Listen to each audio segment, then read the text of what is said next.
Stop scrolling. Close your other tabs. What you're about to discover in the next 60 minutes could transform your financial future forever. Right now, as you read these words, a crisis is brewing in the global silver market. A crisis so severe that one of the industry's most respected analysts just went on record with a prediction that sounds impossible. Silver could hit $125 per ounce by 2026. But here's what should truly terrify you. It's not the price target. It's how we get there. Picture this. A major industrial manufacturer in China holds a contract for 20 million ounces of silver on the Shanghai exchange. Delivery day arrives. They need this metal to build solar panels, to manufacture AI servers, to keep their factories running. They walk up to the exchange window and say, "Give me my silver." The exchange responds, "We're sorry, we don't have the metal. We'll settle your contract in cash instead." The manufacturer's face goes pale. "I don't want cash. I need the physical metal. I have production lines waiting. Give me what you promised." The exchange can only reply, "We can't. The metal isn't here." That's the moment everything breaks. That's when silver doesn't rise 5% or 10% or even 20%. It gaps. It explodes into what traders call a no-offer market, where there's literally no price at which sellers will part with their metal. The paper price becomes meaningless overnight. These aren't my words. They're the analysis of Peter Krauth from Silver Investor, a man who's tracked precious metals supply dynamics for decades. He's studied the gold-silver ratio patterns going back to 1997. He's analyzed 5 complete market cycles, and he's telling you, on the record, that $125 silver isn't a fantasy. It's a mathematical probability based on repeating historical patterns. But we're not just talking about normal market mechanics here. We're talking about a potential force majeure event, the nuclear option where exchanges admit they cannot deliver physical metal to contract holders. This isn't theory. This is the logical endpoint of the current trajectory. Right now, Shanghai inventories sit at 10-year lows. London vaults are dangerously tight. The COMEX plays a shell game, shuffling the same metal between vaults to create an illusion of abundance. But the metal isn't multiplying. It's finite, and industrial demand is infinite. We are closer to this breaking point than at any moment in the last 45 years. Here's what I'm going to show you in this analysis. The exact mathematics behind the $80, $111, and $125 price targets. Why the gold-silver ratio compression is accelerating faster than historical averages. The specific warning signs that signal force majeure is imminent. And why this isn't speculation, it's pattern recognition backed by decades of data. If you're holding silver, this will give you the conviction to hold through volatility. If you're considering buying, this will show you why time is running out. If you're skeptical, this will present evidence so compelling, you'll have no choice but to reconsider. The 45-year ceiling just shattered. Silver broke through $50, a level that held since 1980, since the Hunt brothers squeeze. What was resistance has become support. The old rules no longer apply. We're in uncharted territory now. And the smart money is already positioning for what comes next. Don't miss the next critical silver update. Subscribe now and hit the bell icon to get daily market alerts delivered straight to you. Join thousands of informed investors tracking the greatest precious metals opportunity of our lifetime. The countdown to force majeure has begun. Stay ahead of the curve. Stop right there. Before we dive into the mathematics that could make you wealthy, you need to understand what just happened in the silver market.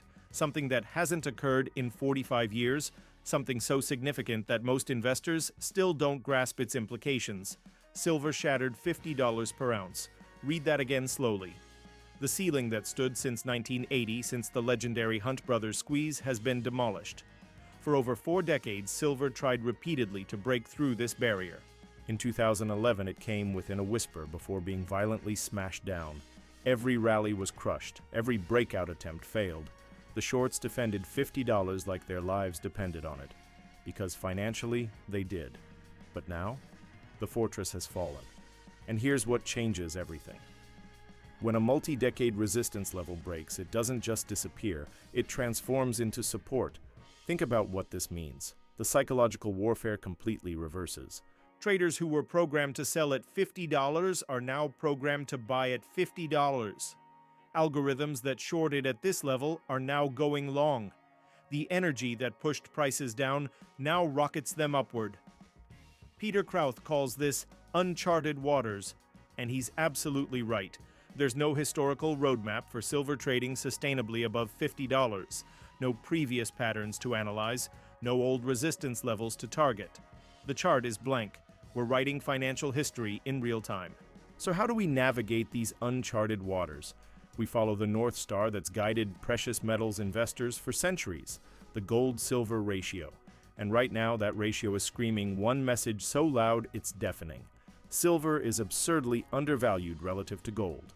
Here's the mathematical reality that Wall Street doesn't want you to understand. In April, the gold-silver ratio peaked at 105. Translation: it took 105 ounces of silver to buy just 1 ounce of gold. This wasn't just high, it was historically extreme. Going back to 1997, the average ratio hovers around 55.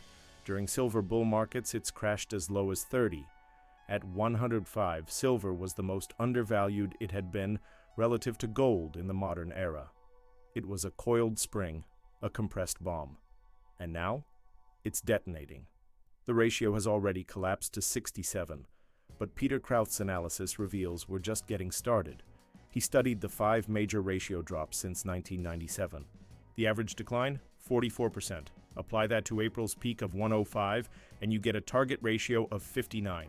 We're at 67 right now, which means this compression has significant room to run. Now watch this mathematical magic unfold. Assume gold stays at $4,000 per ounce. A conservative assumption given multiple banks project $5,000 gold in 2026. Divide $4,000 by a ratio of 59, and you get $67 silver. But we've already blown past that. Silver is trading above $76 right now. The market is front-running the historical average. It's moving faster than the models predicted. What if those bank forecasts are right? What if gold hits 4,400? Divide that by the historical average ratio of 55, and you get $80 silver. We touched $82 this week. The market is already pricing this scenario. Now here's where it gets explosive. What if gold reaches $5,000? What if the ratio overshoots downward like it always does in major silver bull markets? The average overshoot takes the ratio to 45. That gives you $111 silver. But in 2011, the ratio plunged all the way to 30. If we average the last major drops, we get a ratio around 40. Divide $5,000 gold by 40 and you arrive at $125 silver. This isn't fantasy. This is arithmetic based on patterns that have repeated 5 times in 27 years. Let me show you something that will make the $125 silver target crystal clear. This isn't wishful thinking. This is cold, hard mathematics that has played out 5 times since 1997. And right now, we're watching it happen again in real time. The gold-silver ratio tells us everything we need to know. In April, this ratio hit 105, meaning you needed 105 ounces of silver to buy 1 ounce of gold. To put this in perspective, that's not just high, that's historically extreme. It's silver screaming, "I'm on sale" at the top of its lungs while everyone ignored it. But here's what most investors miss. The ratio never stays extreme. It's like a rubber band stretched to its breaking point. It always snaps back. Always. Peter Krauth didn't just guess at these numbers, he analyzed every major ratio collapse since 1997. 5 complete cycles, and he found something remarkable. The average decline is 44%. Do the math with me. Take that April peak of 105. Apply a 44% drop. You land at a ratio of 59. We're currently at 67, which means we're already halfway there. The compression is happening right now, right before your eyes. But here's the kicker. We're moving faster than the historical average suggests we should. Now let's build the price scenarios, starting conservative. Assume gold holds steady at $4,000 per ounce. That's actually pessimistic given that Goldman Sachs, Bank of America, and JP Morgan are all projecting $5,000 gold within 18 months. But let's be cautious. 4,000 divided by 59 equals $67 per ounce of silver. But wait, silver is already trading above $76. We've already exceeded the conservative mathematical target. The market isn't waiting for permission. It's front-running the mean reversion. Smart money is positioning before the masses figure this out. Let's step it up.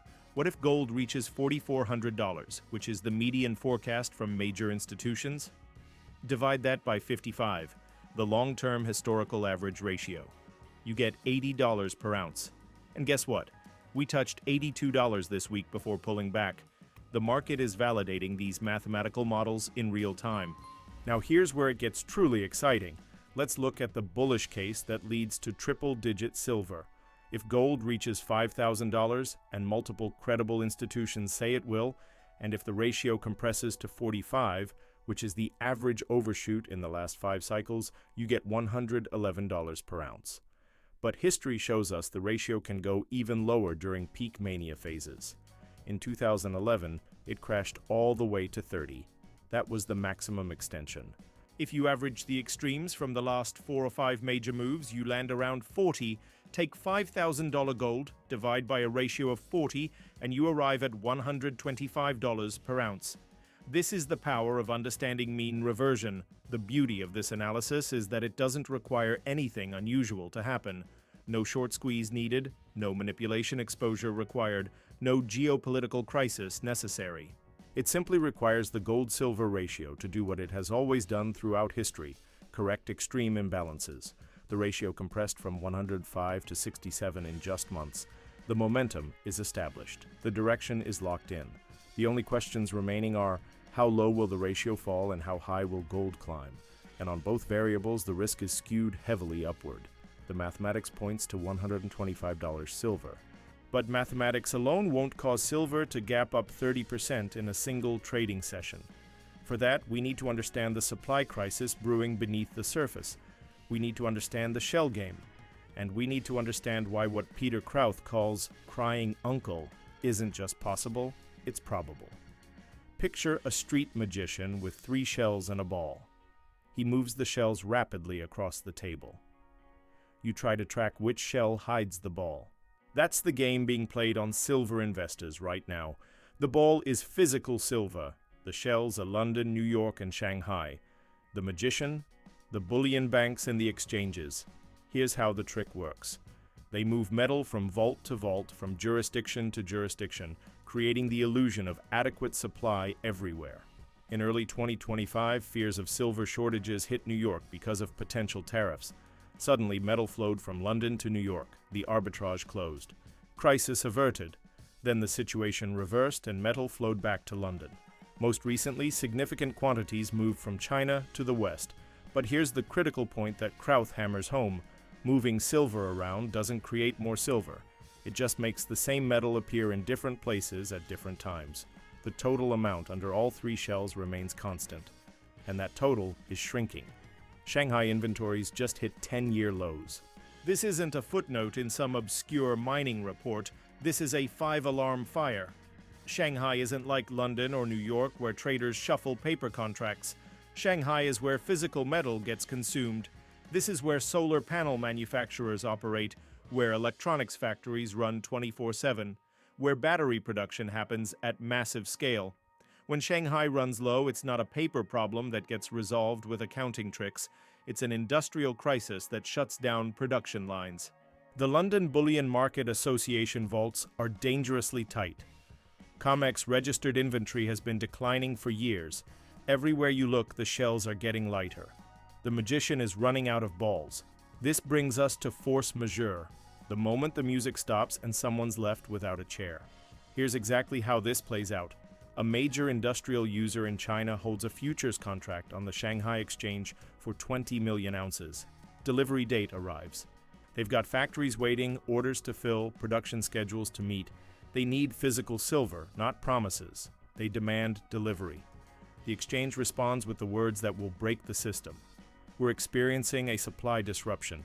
We'll settle your contract in cash at current market price, force majeure declared. The nuclear option deployed. An admission that paper promises cannot be honored with physical metal. The industrial user erupts. I don't want your cash. I can't build solar panels with cash settlements. I can't manufacture circuit boards with your apologies. Give me the atoms. Give me the metal. But the metal doesn't exist, not in the quantities promised. This becomes a global headline within minutes. Shanghai Exchange declares force majeure on silver contracts. industrial users left without metal. Every financial outlet on the planet runs the story, and suddenly, panic spreads like wildfire. Every other industrial user holding silver contracts rushes to demand immediate delivery before it's too late. The remaining inventory vanishes in hours. The price of physical silver gaps up 20, 30, 50% in a single session. This isn't speculation, it's the logical endpoint of depleting inventories meeting accelerating demand. The shells get lifted, and everyone discovers the ball is gone. Peter Krauth emphasizes something crucial about Asian contract holders. They're not hedging, they're not speculating, they're setting themselves up for actual physical delivery because they need the metal for production. That's what Shanghai is supposed to be, a credible exchange that delivers real metal. If Shanghai fails, that credibility evaporates. Every industrial user loses faith. They'll demand physical on every contract regardless of price. The stampede begins and prices rise until either demand is destroyed or new supply appears. New supply isn't coming. The force majeure scenario isn't science fiction. It's the inevitable conclusion when you understand what's driving demand right now. And when you see these numbers, you'll understand why the supply crisis is accelerating faster than anyone predicted. Solar panels are devouring silver at a pace that defies comprehension. Every single gigawatt of solar capacity requires approximately 750,000 ounces of silver. Let that sink in. The International Energy Agency projects solar capacity will triple by 2030. We're talking hundreds of millions of additional ounces of demand that didn't exist a decade ago. This isn't gradual growth, it's exponential explosion. But solar is just the beginning. Artificial intelligence is the new monster nobody's accounting for properly. Every AI data center requires massive quantities of silver for electrical connections. Why? Because silver is the most conductive metal on the periodic table. When you need electrons moving at maximum efficiency, when milliseconds matter, when power loss is unacceptable, you need silver. There's no substitute. The AI build-out is consuming silver at rates that are impossible to quantify accurately because the technology evolves so rapidly. Every new ChatGPT competitor, every new training cluster, every expansion of cloud computing capacity, all of it demands more silver. And we're still in the early innings of the AI revolution. Electric vehicles represent another structural demand driver that won't reverse. Every EV requires significantly more silver than traditional combustion vehicles. The battery systems, the electrical networks, the charging components, all silver intensive. The global push toward electric transportation isn't a trend that might fade, it's government-mandated policy across major economies. This demand is locked in for decades. Medical devices consume silver for its unique antibacterial properties. An aging global population and rising healthcare spending create steady, predictable growth in medical silver demand. Consumer electronics, phones, computers, televisions, appliances, every device contains silver. The number of connected devices is growing exponentially as the world digitizes. 125 cilindros en plata de un analista respetado usando únicamente datos históricos y cálculos matemáticos verificables. Esto no es fantasía, no es un meme de Internet. Es la conclusión lógica inevitable de patrones que se han repetido 5 veces en 27 años. Ahora déjenme mostrarles algo hermoso sobre este análisis. No requiere que ocurra nada extraordinario. No necesita un apretón masivo de vendedores en corto, no requiere que falle la manipulación del mercado. No necesita una crisis geopolítica catastrófica, simplemente requiere que la relación oro-plata haga exactamente lo que siempre ha hecho: revertir a la media, sobrepasar hacia abajo, corregir la extrema subvaluación de la plata frente al oro. Y el mercado ya está ejecutando este proceso. La relación cayó de 105 a 67 en cuestión de meses. El momentum está establecido. La dirección está absolutamente clara. La única pregunta real es, ¿qué tan bajo caerá la relación y qué tan alto subirá el oro? Y en ambas variables, todos los riesgos están sesgados hacia arriba. Pero comprendan esto. El análisis de la relación solo nos dice dónde debería cotizar la plata basándose en patrones históricos normales. No nos dice qué podría causar que la plata salte violentamente en forma desordenada. Para entender eso, necesitamos sumergirnos en la dinámica de suministro. Necesitamos comprender el juego de conchas. Y necesitamos entender por qué un evento de fuerza mayor en Shanghai no es simplemente posible, sino cada vez más probable. El escenario base, oro a $4.400, relación de 55, nos da plata a $80. Ya tocamos $82. El mercado está adelantándose. El escenario alcista, oro a 5.000, relación de 45, nos entrega plata a $111. Este no es el límite superior extremo, este es el escenario alcista moderado basado en promedios históricos. El escenario de extensión máxima, oro a 5.000 $, relación cayendo a 40 como promedio de las últimas caídas mayores, nos da plata a $125. Pero aquí está lo que mantiene despiertos por la noche a los analistas que realmente entienden este mercado. Estos cálculos asumen un mercado ordenado, asumen que la plata sube gradualmente a medida que la relación se comprime de manera controlada. ¿Qué pasa si el mercado no es ordenado? ¿Qué ocurre si el evento de fuerza mayor detona antes de que la relación complete su compresión natural? En ese escenario, estos números de 80, 111, 125 no son techos, son pisos, son puntos de partida para un mercado sin oferta donde el precio salta en gaps porque literalmente no hay vendedores. Imaginen despertarse una mañana y ver que la plata saltó de 76 a 95 $, durante la noche porque Shanghai declaró fuerza mayor. No hubo trading gradual de 77, 78, 79 $. Solo un gap violento que dejó a todos los que esperaban comprar en la caída completamente afuera del mercado. Ese es el verdadero riesgo que enfrentan, no el riesgo de que la plata baje, el riesgo de que salte tan rápido que pierdan completamente la oportunidad de posicionarse. La matemática es clara, los patrones son claros, la dirección es clara, la única incertidumbre es la velocidad y magnitud del movimiento. Déjenme explicarles exactamente qué significa cuando Peter Kraut dice que el mercado global de plata es un juego de conchas. Esta analogía es absolutamente perfecta. Imaginen 3 conchas sobre una mesa. Bajo una concha hay una bolita. El mago mueve las conchas rápidamente y ustedes deben adivinar dónde está la bolita. Este es el truco exacto que han estado ejecutando contra los inversionistas de plata durante años. La bolita es la plata física real. Las 3 conchas son Londres, Nueva York y Shanghái. El mago son los bancos de lingotes y las bolsas de productos básicos. Mueven el metal de bóveda en bóveda, de jurisdicción en jurisdicción, creando la ilusión brillante de suministro abundante en todos lados simultáneamente. Pero la cantidad real de metal nunca cambia, jamás aumenta. A principios de 2025 hubo temores de escasez de plata en Nueva York debido a posibles aranceles. Entonces el metal fluyó desde Londres hacia Nueva York para cerrar el arbitraje. Luego la situación se invirtió y el metal regresó a Londres. Recientemente, cantidades significativas se movieron desde China hacia Occidente. Pero aquí está el punto crítico que Kraut enfatiza con fuerza: mover plata de un lugar a otro no crea más plata, simplemente aparece en lugares diferentes en momentos diferentes. La cantidad total bajo las 3 conchas permanece exactamente igual. Y esa cantidad total está encogiéndose rápidamente. Estamos en los niveles de inventario más bajos en 10 años en Shanghái. Esto no es una nota al pie estadística sin importancia, es una alarma roja parpadeante que está sonando a todo volumen y casi nadie está escuchando. Shanghái no es como Londres o Nueva York.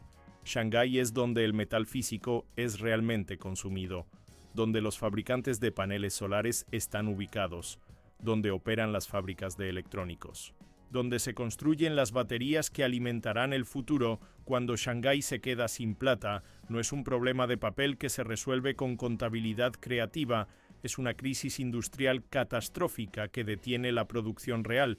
Las bóvedas de la Asociación del Mercado de Lingotes de Londres también están peligrosamente ajustadas. El inventario registrado de COMEX ha estado declinando durante años. Donde sea que miren, las conchas se están volviendo más livianas. El mago se está quedando sin bolitas para esconder. Eventualmente, alguien con suficiente poder levantará las 3 conchas simultáneamente, y ese día descubrirán que la bolita ha desaparecido completamente. No está bajo Londres, no está bajo Nueva York, no está bajo Shanghai. La bolita fue consumida. Fue convertida en paneles solares que nunca serán reciclados. Fue dispersada en vertederos electrónicos. Fue perdida para siempre en millones de dispositivos descartados. Y cuando esa revelación llegue, cuando el mundo vea que el emperador está desnudo, el precio explotará instantáneamente. Ahora llegamos al momento que Peter Kraut describe como pedir arrego. El escenario que podría hacer que la plata salte tan violentamente que el movimiento acapare titulares en cada noticiario del mundo. Aquí está exactamente cómo se desarrolla. Un gran usuario industrial en China posee un contrato de futuros en la bolsa de Shanghái. Digamos que el contrato es por 20 millones de onzas de plata. Llega la fecha de entrega programada. El usuario industrial dice: entréguenme mi metal. Tengo una fábrica esperando. Tengo órdenes que cumplir. Necesito la plata física ahora. Y la bolsa responde: lo sentimos profundamente, pero no tenemos 20 millones de onzas disponibles para entrega. Estamos experimentando una interrupción de suministro. Liquidaremos su contrato en efectivo al precio actual de mercado. ¿Seguirás de Asia? Esto se llama fuerza mayor. Es la opción nuclear para cualquier bolsa. Es una admisión pública devastadora de que el mercado de papel ha fallado completamente. Que las promesas hechas en forma de contratos de futuros no pueden ser honradas con entrega física real. El usuario industrial está furioso, no quiere efectivo, no puede fabricar paneles solares con billetes, no puede manufacturar electrónicos con transferencias bancarias. Necesita átomos, necesita metal físico. Y le están diciendo que ese metal simplemente no existe. Esto genera un titular masivo. Cada medio financiero del planeta recoge la historia. Bolsa de Shanghái declara fuerza mayor en contratos de plata. Usuarios industriales quedan sin metal. Y de repente, cada otro usuario industrial sosteniendo un contrato de plata entra en pánico absoluto. Todos se lanzan simultáneamente a exigir entrega antes de que sea demasiado tarde. El inventario restante es barrido completamente en oro. The conservative case puts silver at $80. This assumes gold holds at 4,000 and the ratio compresses to its long-term average of 55. We've already touched $82 this week, so this scenario is practically confirmed. The base case targets $111. This requires gold reaching 5,000, which Goldman Sachs, JP Morgan, and Bank of America all predict for 2026, and the ratio compressing to 45, matching the average overshoot from previous cycles. The bullish case reaches $125. This combines $5,000 gold with a ratio of 40, which represents the average of the last major cycle extremes. In 2011, the ratio crashed to 30 during peak mania. If history rhymes rather than repeats exactly, 40 is reasonable. Then there's the force majeure scenario. If Shanghai defaults on physical delivery, all bets are off. Silver could gap to levels that make 125 look conservative. We could witness 150, 200, or higher as panic buying overwhelms available supply. Where you land depends on two variables: how high gold climbs and how low the ratio falls. Both variables currently favor silver. Gold is driven by forces intensifying, not fading. Central bank buying at record levels. Geopolitical uncertainty escalating. Currency debasement accelerating. Inflation persisting. Loss of confidence in fiat systems spreading. None of these reverse quickly. Multiple major institutions project $5,000 gold within 18 months. That's not fringe analysis, it's mainstream forecasting. The ratio compression stems from silver's structural supply deficit. As long as demand exceeds supply and inventories deplete, the ratio favors silver. The move from 105 to 67 is just the beginning. But let's examine the bearish case because you need the complete picture. Kraut isn't a permabull, he acknowledges downside scenarios. The bear case involves gold retreating to support at 4,000 or even 3,800. The ratio stabilizes or reverses from current levels back to 80. If gold sits at 4,000 with an 80 ratio, silver trades at $50. If gold drops to 3,800 with an 80 ratio, silver falls to $47.50. So even in the worst case, silver's floor is the high 40s. The old all-time high of $50 has become support. Here's the critical insight: even pessimistically, silver doesn't collapse back to $30 or $20. The downside is a 35% pullback. The upside is a 65% rally to 125. The risk-reward is asymmetric. Limited downside, enormous upside. This is the setup professional traders dream about, the kind of opportunity that appears once per generation. The timing couldn't be more urgent. The force majeure risk isn't developing over years, it could detonate in weeks or months. Shanghai inventories already sit at 10-year lows. One large delivery demand clears the remaining stock. One major industrial user crying uncle breaks the entire system. You won't get advance warning, no flashing red alert, no time to react. By the time the force majeure headline crosses Bloomberg terminals, the price will have already gapped higher. The physical metal will be gone. The opportunity will have passed. This is why I'm issuing this alert now, not to create panic, but to ensure you understand the situation clearly. The shell game is ending. The magician is running out of tricks. When the final shell lifts and reveals nothing underneath, the market will reprice silver instantaneously. Kraut's $125 target isn't a ceiling, it's a waypoint. If force majeure plays out, if Shanghai defaults on delivery, silver will trade at prices that make 125 look conservative.